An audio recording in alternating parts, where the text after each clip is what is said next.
সুপ্রিয় দর্শক মন্ডলী, আজ 6 মে 2025 মঙ্গলবার 23 বৈশাখ। জানাচ্ছি পত্রিকাগুলোর প্রধান প্রধান শিরোনাম। সর্বপ্রথম ইত্তেফাক মেইন হেডিং করছে বিমানবন্দর থেকে ফিরোজার পথে খালেদা জিয়া। নেক্সট প্রথম আলোর মেইন হেডিং ফুল ব্যানার পতাকা স্লোগানে খালেদা জিয়াকে পথে পথে শুভেচ্ছা।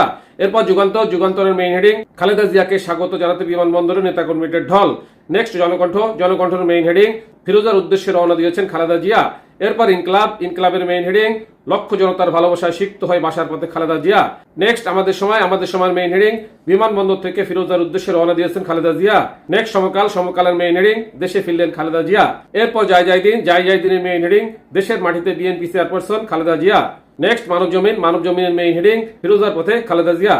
এরপর কালেকণ্ঠের মেইন হেডিং দেশে ফিরেছেন খালেদা জিয়া। নেক্সট বিবিসি নিউজের মেইন হেডিং চিকিৎসা শেষে দেশে ফিরলেন খালেদা জিয়া। বিমানবন্দর সহ বিভিন্ন সড়কে বিএনপি নেতাকর্মীদের অবস্থান। এরপর আরটিভি নিউজের মেইন হেডিং ফিরোজার সামনে নেতাকর্মীদের ভিড়, নিরাপত্তা জোরদার। এই ছিল পত্রিকাগুলোর প্রধান প্রধান শিরোনাম। চলে যাচ্ছি যে কোনো একটি সংবাদের বিশ্লেষণে। দর্শক মণ্ডলী, আমরা সকলে অবগত সাবেক 3 বারের প্রধানমন্ত্রী ম্যাডাম খালেদা জিয়া চিকিৎসা শেষে লন্ডন থেকে আজ দেশে ফিরছেন।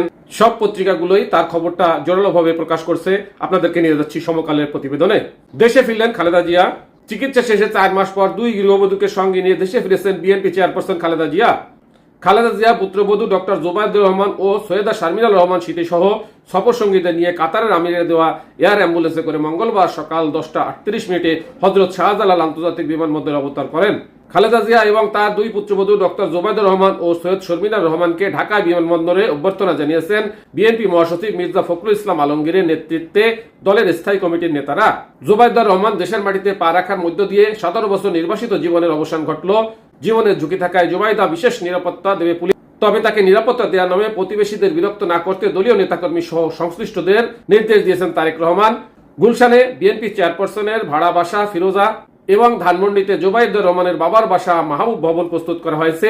সেখানে জোরদার করা হয়েছে সার্বিক নিরাপত্তা ব্যবস্থা।